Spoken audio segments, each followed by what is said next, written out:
મોરબી ઝૂલતા પુલ દુર્ઘટના મામલે પોલીસે કોર્ટમાં કુલ 1262 પેજનું ચાર્જશીટ રજૂ કરી હતી, જેમાં 10મા આરોપી તરીકે ઓરેવા કંપનીના માલિક જયસુખ પટેલને જાહેર કરવામાં આવ્યો છે। જયસુખ પટેલ સામે કલમ 308, 304, 336, 338 અને 114 મુજબ ગુનો દાખલ કરવામાં આવ્યો છે। અત્યાર સુધીમાં કેસમાં કુલ 9 લોકોની ધરપકડ કરાઈ છે, ત્યારે આગોતરા જામીન અરજી કરનાર જયસુખ પટેલ ભૂગર્ભમાં હોય તેવું જાણવા મળી રહ્યું છે। ત્યારે નોંધનીય છે કે 30 ઓક્ટોબરના રોજ બનેલી પુલ દુર્ઘટનામાં 134 લોકોના મૃત્યુ થયા હતા। રાજકોટ में कांग्रेसना हारेला उम्मीदवार ललित कगथराए विधानसभा चूंटणी में भाजपा उम्मीदवारનું फॉर्म मान्य રાખવા मुद्दे हाईकोर्ट में પડકાર્યો છે। અરજીમાં લલિત કગથરાએ કહ્યું કે ચૂંટણી પંચના નિયમ અનુસાર ટંકારાથી ભાજપના વિજેતા ઉમેદવારના ફોર્મ સાથે જોડાયેલા સોગંદનામામાં અનેક ભૂલો હોવાનું તથા મિલકતની યોગ્ય માહિતી નથી, સાથે ફોર્મમાં અનેક ખાના બાકી રાખ્યા હોવાનું જણાવ્યું છે। ફોર્મમાં આવી અનેક ભૂલો હોવા છતાં રિટર્નિંગ ઓફિસરને રજૂઆત કરવામાં આવી છતાં તેને રદ ન કર્યું હોવાનું કહેવાય છે, જેના પર આગામી દિવસોમાં સુનાવણી હાથ ધરવામાં આવશે। જૂનાગઢના માણાવદરના ખેડૂતોએ પીજીવીસીએલ કચેરી ખાતે દિવસે વીજળીની માંગ સાથે ધરણા કર્યા હતા। કોંગી ધારાસભ્ય અરવિંદ લાડાણી પણ કચેરીએ ધરણા પર ઉતરી ગયા હતા। ખેડૂતોએ છેલ્લા ઘણા દિવસોથી દિવસે વીજળી આપવાની માંગ કરી હોય। રાત્રિ દરમિયાન ખેતરમાં પાણી વાળવાથી મેંદરડા અને વંથલીના 25થી વધુ ગામોમાં ખેડૂતો સિંહ તેમજ દીપડા જેવા હિંસક પ્રાણીઓના હુમલાનો ભોગ બની રહ્યા છે। વીજ તંત્રના અધિકારીઓને આડોડાઈને કારણે દિવસે વીજળી આપવામાં આવતી નથી તેવો ખેડૂતોએ આક્ષેપ કર્યો છે।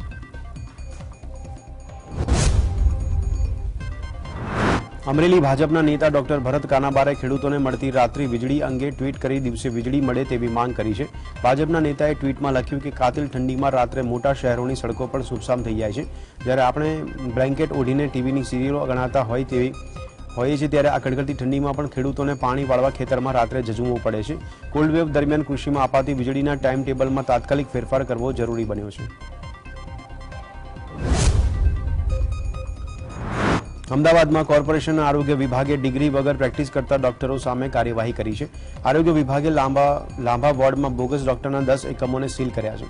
10 એકમોમાં બોગસ ડોક્ટરો પ્રેક્ટિસ કરીને લોકોના સ્વાસ્થ્ય સાથે છેડા કરતા હતા, જેઓને આરોગ્ય વિભાગે સીલ કર્યા છે।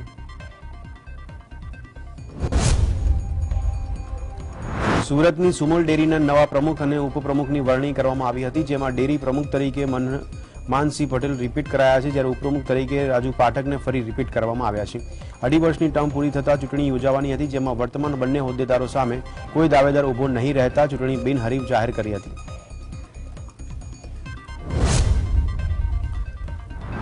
પાલનપુર નગરપાલિકાની સામાન્ય સભા માત્ર 5 મિનિટમાં સમાપ્ત થઈ છે। સભામાં પાલિકાના વિરોધ પક્ષના નેતા વિરોધ સામે શાસક પક્ષના સભ્યો મંજૂરી કરીને રવાના થઈ ગયા હતા। જો કે સામાન્ય સભામાં પાલિકાના વેરા વધારાને લઈને વિપક્ષે વિરોધ કર્યો, ત્યારે શાસક પક્ષ વિકાસના કામોની ચર્ચા કરવાને બદલે મંજૂર કરીને સભાને પૂર્ણ કરીને રવાના કરવામાં આવ્યા હતા।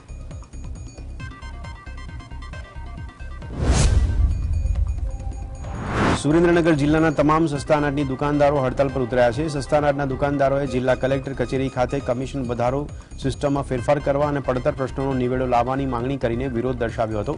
આ બનાવને લઈને પોલીસે ઘટના સ્થળે પહોંચી જ્વલનશીલ જે પદાર્થ છે તે જપ્ત કર્યા હતા। ઉત્તર ભારતમાં કાતિલ ઠંડીના કારણે મેદાની વિસ્તારમાં શીતલહેર જોવા મળી છે, જેથી રાજ્યમાં કાતિલ ઠંડીનો ચમકારો યથાવત છે। ત્યારે નલિયામાં સૌથી નીચું 4.5 ડિગ્રી તાપમાન નોંધાયું છે। નલિયા બાદ રાજકોટમાં 9.4 ડિગ્રી, ડીસામાં 12 ડિગ્રી, પોરબંદરમાં 12.4, વડોદરામાં 13.4, અમદાવાદમાં 13.5, ભાવનગરમાં 13.6 ડિગ્રી તાપમાન નોંધાયું છે। ગિરિમથક સાપુતારામાં ગાઢ ધુમ્મસ સાથે કાતિલ ઠંડીનું પ્રમાણ વધ્યું છે। ધુમ્મસના કારણે વાહન ચાલકોની મુશ્કેલી વધી છે, તો હાડ થીજવતી ઠંડીને પગલે બજારો સુમસામ ભાસ્યા હતા।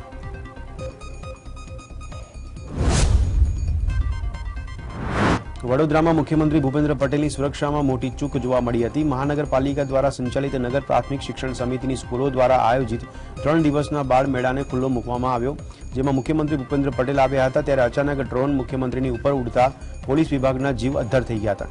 નગર પ્રાથમિક શિક્ષણ સમિતિ દ્વારા ફોટોગ્રાફીનો ઓર્ડર જે વ્યક્તિને આપવામાં આવ્યો હતો તેના દ્વારા જ આ વિડીયો ઉતારવામાં આવ્યો હતો। પોલીસ રિમોટથી ડ્રોનને કંટ્રોલ કરતા મહાશય પાસેથી ડ્રોન જમા લઈને પૂછપરછ હાથ ધરી હતી। સરકારી કાર્યક્રમમાં આટલી મોટી ભૂલ ચર્ચાનો વિષય બની હતી।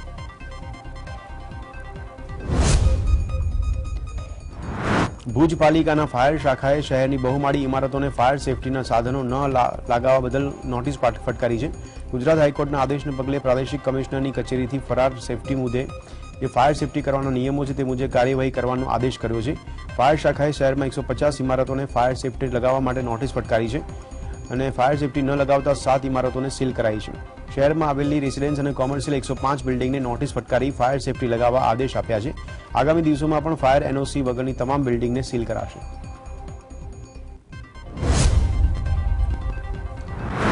વિદ્યાર્થીઓના વધતા આપઘાત કેસ મામલે શિક્ષણ મંત્રીએ નિવેદન આપતા જણાવ્યું હતું કે બાળક પાસે વાલીઓએ ખોટી અપેક્ષા ન રાખવી જોઈએ.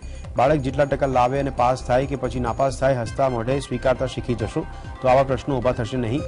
વધુમાં કહ્યું કે નવી શિક્ષણ નીતિમાં બાળકનું સ્કિલ ડેવલપમેન્ટ કઈ રીતે ખીલે તે બાબતનો સમાવેશ કરાયો છે. ત્યારે ભાર વિનાના ભણતરમાં બાળકને વધુ પુસ્તકો ન લાવવા પડે અને પ્રેક્ટિકલ જ્ઞાન મળે તે વધુ મળે તેવી નવી શિક્ષણ નીતિમાં મૂળ ઉદ્દેશ રાખવામાં આવ્યો છે.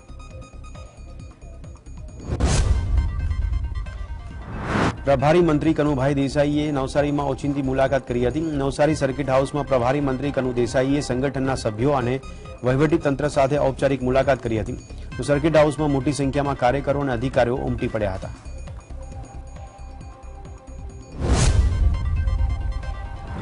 ભાવનગર શહેરમાં ફરી એકવાર એસ્ટેટ વિભાગ દ્વારા સપાટો બોલાવી દબાણો હટાવી માલ સામાન જપ્ત કરવામાં આવ્યો હતો.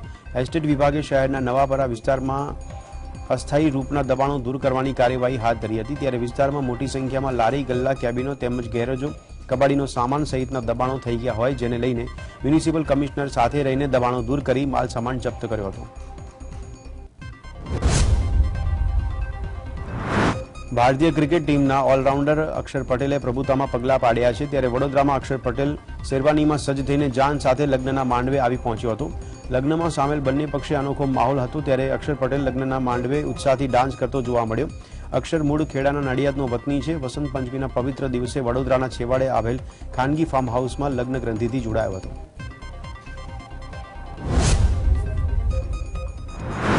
સાવરકુંડલા શહેરને વન્ય પ્રાણીઓને જાણે રહેઠાણ બનાવ્યું હોય તેમ સિંહ અને દીપડા જેવા હિંસક પ્રાણીઓ પહોંચી રહ્યા છે.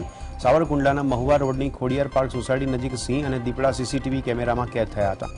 મહુવા રોડની ખોડિયાર પાર્ક સોસાયટીમાં વંડો પોલીસ મથકમાં ફરજ બજાવતા નીરજ દાફડા નામના પોલીસ કર્મીના ઘરની બહાર પાણીની કુંડીમાં સિંહણ પાણી પીતા સીસીટીવી કેમેરામાં કેદ થઈ હતી અને બાદમાં એ જ પાણીની કુંડીમાં એક દીપડો પણ પાણી પીતા નજરે પડ્યો હતો.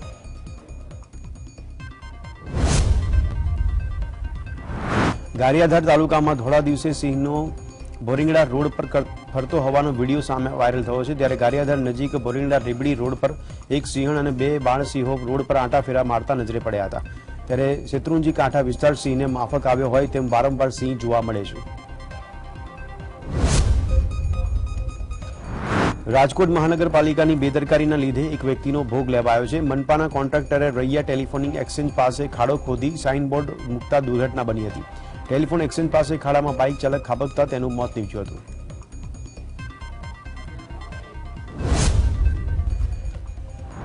અમરેલી જિલ્લાના ભાઢડા ગામ નજીક બાઇક અને ખાનગી બસ વચ્ચે અકસ્માત થયો જેમાં બાઇક સવારનું ઘટના સ્થળે મોત નીપજ્યું હતું. આ દરમિયાન અહીંથી પસાર થતા ધારાસભ્ય મહેશ કસવાલાએ તાત્કાલિક 108 એમ્બ્યુલન્સ અને પોલીસને જાણ કરી ડીવાયએસપી હરીશ વોરા સહિત પોલીસ ટીમ ઘટના સ્થળે પહોંચી હતી. મૃતદેહને સાવરકુંડલા સિવિલ હોસ્પિટલમાં ખસેડાયો. બાઇક સવાર આંબરડીનો હોવાનું જાણવા મળ્યું છે. ભરૂચના નર્મદા મૈયા બ્રિજ પર હિટ એન્ડ રનની ઘટના બની હતી જેમાં બ્રિજ પર કાર ચાલકે એક્ટિવા ચાલક યુવતીને અડફેટે લઈ અકસ્માત સર્જી ફરાર થયો હતો. તો એક્ટિવા ચાલક યુવતીનું ઘટના સ્થળે જ મોત નીપજ્યું હતું. ભરૂચ પોલીસ ઘટના સ્થળે પહોંચીને યુવતીના મૃતદેહને પીએમ અર્થે ખસેડી વધુ તપાસ શરૂ કરી હતી. અરવલ્લી જિલ્લાના ધનસુરામાં વડાગામ નજીક બોરવાઈ ગામે ટ્રિપલ અકસ્માત સર્જાયો જેમાં ડમ્પર ટ્રક અને એસટી બસ સામસામે અથડાયા. સદનસીબે કોઈ જાનહાની થઈ નથી. બસમાં સવાર મુસાફરોને નાની મોટી ઈજા થઈ હતી જેમને ધનસુરાની હોસ્પિટલમાં ખસેડાયા હતા. એસટી બસ અમદાવાદથી મોડાસા તરફ આવી રહી હતી ત્યારે આ અકસ્માત નડ્યો હતો. અમદાવાદના ઠક્કરનગર બ્રિજ પર મોડી રાત્રે અજાણ્યા વાહનની અડફેટે એક યુવકનું મોત થયું હતું. મૃતકનું નામ દીપુ કાઠેરિયા હોવાનું સામે આવ્યું છે. ત્યારે સમગ્ર ઘટના અંગે પોલીસે તપાસ હાથ ધરી છે. જૂનાગઢના ભેંસાણ નજીક ખાનગી બસે પલટી મારતા અકસ્માત સર્જાયો હતો. મળતી માહિતી મુજબ રાજકોટથી વિસાવદર તરફ જતી બસ પલટી મારતા 15થી વધુ મુસાફરો ઇજાગ્રસ્ત થયા હતા. તમામ ઇજાગ્રસ્તોને સારવાર અર્થે હોસ્પિટલમાં ખસેડવામાં આવ્યા. આ બનાવને લઈને પોલીસ સહિત વિસાવદરના ધારાસભ્યએ ઘટના સ્થળે પહોંચીને ઘાયલોની હાલચાલ પૂછપરછ કરી હતી. નવસારીમાં નેશનલ હાઈવે પર વેરમાં ગામ પાસે અકસ્માત સર્જાયો હતો। મુંબઈથી અમદાવાદ તરફ જઈ રહેલી ટ્રકનું ટાયર ફાટી જતા ટ્રક ડિવાઈડર સાથે અથડાઈ હતી। કેમિકલ ભરેલી ટ્રકનું બેરલ તૂટી જતા કેમિકલ હાઈવે પર ઢોળાયું હતું, જેને કારણે થોડો સમય સુધી ટ્રાફિક જામ થયો હતો। સુરતમાં રાત્રે 2 વાગ્યાના સમયમાં અજાણ્યા શખ્સો અર્શ હોસ્પિટલમાં પ્રવેશી હુમલો કર્યો હતો। હોસ્પિટલમાં 4 શખ્સોએ કમ્પાઉન્ડર સહિત 2 લોકોને ઢોર માર મારતા એક કર્મચારીને ફ્રેક્ચર થયું હતું। આરોપીના ભાઈને ગેસની તકલીફ થતા દવા લેવા પહોંચ્યા હતા। તે કમ્પાઉન્ડરે દર્દીને હોસ્પિટલ લાવવા જણાવ્યું હતું। કમ્પાઉન્ડરે દવા ન આપતા 4 શખ્સોએ હોસ્પિટલમાં ધસી આવ્યા હતા અને નિર્દયતાથી માર મારવા લાગ્યા હતા। ત્યારે ઈજાગ્રસ્ત યુવકને સારવાર અર્થે નવી સિવિલમાં ખસેડવામાં આવ્યો હતો। સમગ્ર મારામારીની ઘટના સીસીટીવીમાં કેદ થઈ હતી। સુરતના લિંબાયતમાં પતિના માનસિક ત્રાસથી કંટાળી 2 સંતાનોની માતાએ ગળે ફાંસો ખાઈને આપઘાત કરી લીધો છે। પોતાના હાથ પર સુસાઇડ નોટ લખી હતી। પરિવારજનોની ફરિયાદના આધારે પોલીસે પતિ પ્રવીણ ગોસ્વામી વિરુદ્ધ દુષ્પ્રેરણાનો ગુનો નોંધી ધરપકડ કરી આ મામલે વધુ તપાસ હાથ ધરી છે। સુરત માંગરોળમાં ફાયર ટીમે એક અજાણ્યા યુવકને ગટરમાં ડૂબતા બચાવ્યો હતો। નવાપરામાં સુમિલોન કંપની નજીક ગટરમાં ખાબક્યો હતો, ત્યારે ફાયર ટીમના જવાન ગટરમાં કૂદી પડ્યા અને યુવકનો જીવ બચાવ્યો હતો।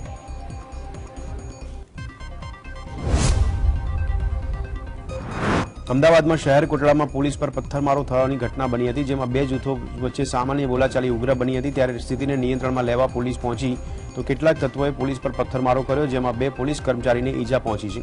આ મામલે 28 આરોપીઓની ધરપકડ કરી છે। 32 આરોપીઓ સામે નામજોગ ફરિયાદ નોંધાઈ છે।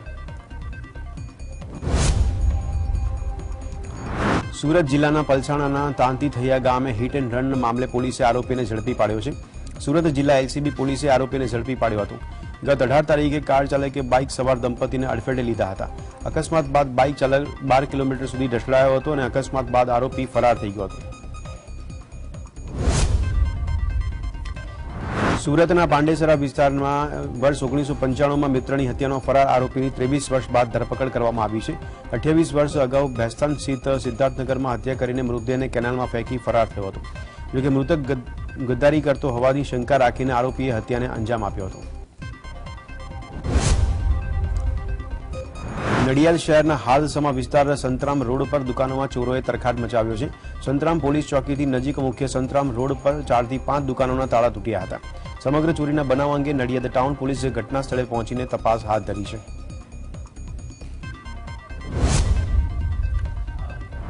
ગાંધીનગર સેક્ટર 21 પોલીસ સ્ટેશનમાં મહેસાણાના કિન્નરે છેતરપિંડી કરનારા યુવક સામે ફરિયાદ નોંધાવી છે।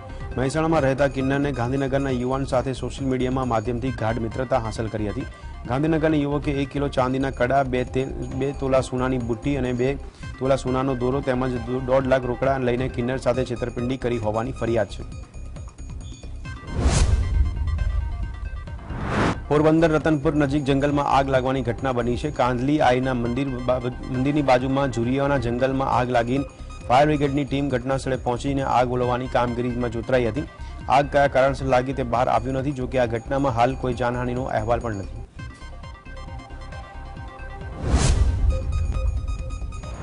સુરતના ઉના પાટિયા પાસે કચરાના ગોડાઉનમાં ભીષણ આગ લાગી, જેને કારણે નાસભાગ મચી હતી। ફાયર બ્રિગેડની ટીમે તાત્કાલિક ઘટનાસ્થળ પર પહોંચીને આગ પર કાબુ મેળવ્યો હતો।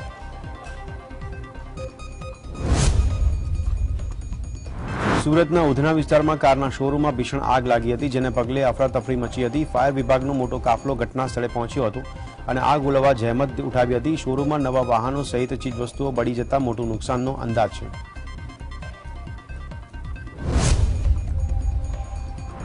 વડોદરાના નવલખી મેદાનમાં VCCIએ 11માં મેગા ઇન્ડસ્ટ્રીયલ એક્ઝિબિશનનું આયોજન કરાયું છે, જેનું મુખ્યમંત્રી ભૂપેન્દ્ર પટેલના હસ્તે ઉદઘાટન કરાયું છે।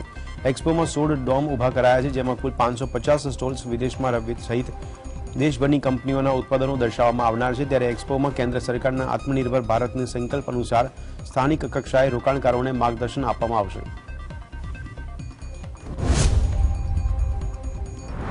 ગુજરાત રાજ્ય પુરાતત્વ અને સંગ્રહાલય વિભાગ દ્વારા 14મી રાષ્ટ્રીય કલા શિબિરનું ઉદઘાટન સમારોહ યોજાયો હતો, જેમાં જિલ્લા વિકાસ અધિકારી કેડી લાખાણીએ દીપ પ્રાગટ્ય કરી રાષ્ટ્રીય કલા શિબિરનું ઉદઘાટન કર્યું હતું। 14મી રાષ્ટ્રીય કલા શિબિરમાં સંપૂર્ણ આચાર સંહિતાનું માર્ગદર્શન કલા પ્રતિષ્ઠાના અધ્યક્ષ રમણીક ઝાપડિયાએ કર્યું હતું।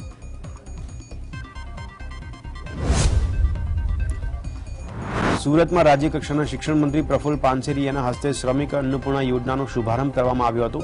શ્રમિક અન્નપૂર્ણા યોજનાની સાથે આશ્રમ કાર્ડ અને આરોગ્ય કેમ્પ પણ યોજવામાં આવ્યો હતો, જેમાં મેયર સહિતના હોદ્દેદારો ઉપસ્થિત રહીને અન્નપૂર્ણા યોજનામાં અપાતા ભોજનની સુખડીનો સ્વાદ માણ્યો હતો। દિલ્હી સહિત ઉત્તર ભારતમાં ફરી એકવાર ઠંડીનું જોર વધ્યું હતું। હવામાન વિભાગની માહિતી અનુસાર દિલ્હી સહિત ઉત્તર ભારતમાં હળવો વરસાદ થવાની સંભાવના છે, જેને કારણે ફરીથી ત્યાં ઠંડીમાં વધારો થઈ શકે છે। પશ્ચિમ હિમાલય ક્ષેત્રમાં 29 અને 30 જાન્યુઆરીએ વરસાદ અને હિમવર્ષા થઈ શકે છે, જેની સીધી અસરથી ઉત્તર ભારતમાં ફરી ઠંડીનો પ્રકોપ જોવા મળશે।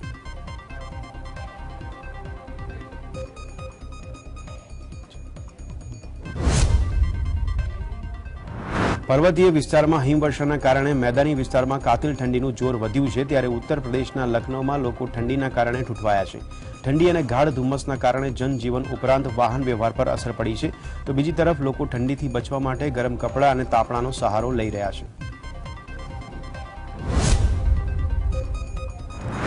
ઉત્તર પ્રદેશની અલીગઢ મુસ્લિમ યુનિવર્સિટી ફરી એકવાર વિવાદમાં આવી છે। 26મી જાન્યુઆરીએ જય હિન્દના બદલે ધાર્મિક નારેબાજી કરવામાં આવી હતી। આ ઘટના સામે આવતા યુનિવર્સિટીએ તપાસના આદેશ પણ આપ્યા હતા। સમગ્ર ઘટના ત્યારે સામે આવી જ્યારે નારેબાજીનો એક વિડીયો સોશિયલ મીડિયામાં વાયરલ થયો। યુનિવર્સિટીએ નારેબાજી મુદ્દે 3 દિવસમાં તપાસ સમિતિને રિપોર્ટ સોંપવાનો આદેશ આપ્યો છે। યુનિવર્સિટીના પ્રોટેક્ટર પ્રોફેસર વસીમ અલીએ જણાવ્યું કે યુનિવર્સિટી દ્વારા આ મુદ્દે તપાસ કરવામાં આવી રહી છે। ઉત્તર પ્રદેશની અલીગઢ મુસ્લિમ યુનિવર્સિટી ફરી એકવાર વિવાદમાં આવી છે। 26મી જાન્યુઆરીએ જય હિન્દના બદલે ધાર્મિક નારેબાજી કરવામાં આવી, ત્યારે ઘટના સામે આવતા યુનિવર્સિટીએ તપાસના આદેશ પણ આપ્યા। સમગ્ર ઘટના ત્યારે સામે આવી જ્યારે નારેબાજીનો એક વિડીયો સોશિયલ મીડિયામાં વાયરલ થયો, ત્યારે યુનિવર્સિટીએ નારેબાજી મુદ્દે 3 દિવસમાં રિપોર્ટ સમિતિને સોંપવાનો આદેશ આપ્યો છે। ત્યારે પ્રોફેસર વસીમ અલીએ જણાવ્યું હતું કે યુનિવર્સિટી દ્વારા તપાસ કરવામાં આવી રહી છે।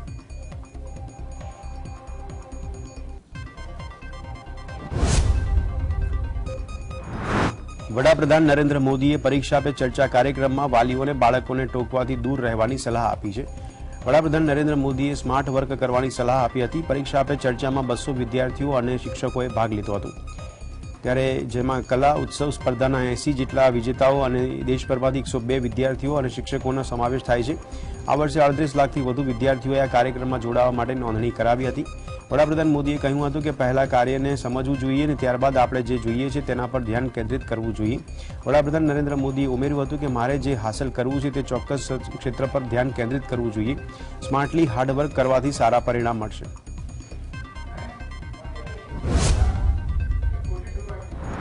લદ્દાખમાં ચીનની આર્થિક અને વ્યૂહાત્મક ગતિવિધિ વધી ગઈ છે, જેથી ચીન લદ્દાખમાં સેનાને તૈનાત કરી રહ્યું છે।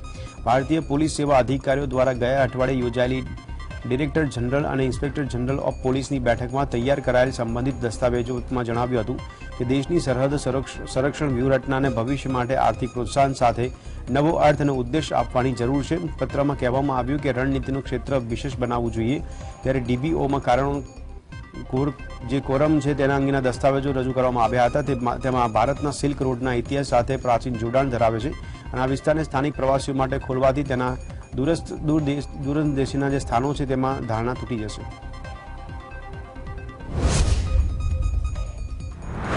પીએમ મોદી આધારિત બીબીસીની ડોક્યુમેન્ટરી મુદ્દે વિવાદ વધ્યો છે। દિલ્હીની જેએનયુમાં વામપંથી વિદ્યાર્થીઓએ એબીવીપી વિરુદ્ધ રેલી કાઢીને સૂત્રોચ્ચાર કર્યા છે। ડાબેરી વિદ્યાર્થીઓનો દાવો છે કે જ્યારે યુનિવર્સિટીમાં ડોક્યુમેન્ટરી દર્શાવવામાં આવી ત્યારે તેના પર પથ્થર ફેંકવામાં આવ્યા હતા, જેથી જેએનયુમાં ઉગ્ર વિરોધ પ્રદર્શન કરવામાં આવ્યું। આ પહેલા વિવાદાસ્પદ ડોક્યુમેન્ટરીને લઈને ડાબેરી વિંગ અને જેએનયુ વહીવટીતંત્ર સામે આવી ગયા હતા। મંગળવારે મોડી રાત્રે એબીવીપી અને ડાબેરી વિદ્યાર્થીઓ વચ્ચે પથ્થરમારો થયો, જેના કારણે જેએનયુ કેમ્પસમાં વીજળી અને ઇન્ટરનેટ સેવાઓ બંધ કરી દેવામાં આવી હતી।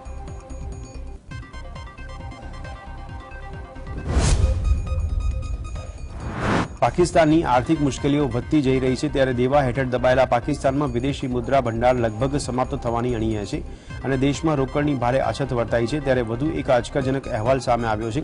અમેરિકી ડોલરની તુલનાએ પાકિસ્તાન ચલણમાં જોરદાર કડાકો આવ્યો છે। અમેરિકી ચલણ ડોલરની તુલનાએ પાકિસ્તાની રૂપિયો 255 પર પહોંચ્યો છે। પાકિસ્તાની રૂપિયો ગત 25 જાન્યુઆરીએ 230 પ્રતિ ડોલર પર બંધ રહ્યો હતો।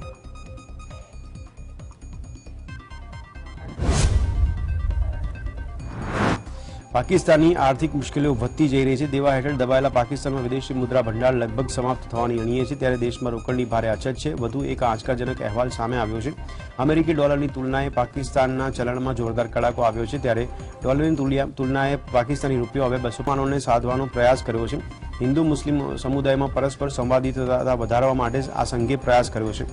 ગત 14મી જાન્યુઆરીએ આરએસએસ અને મુસ્લિમ બૌદ્ધિકો અને ઉલેમાઓ સાથે 3 કલાક સુધીની બેઠકનું આયોજન કરાયું હતું.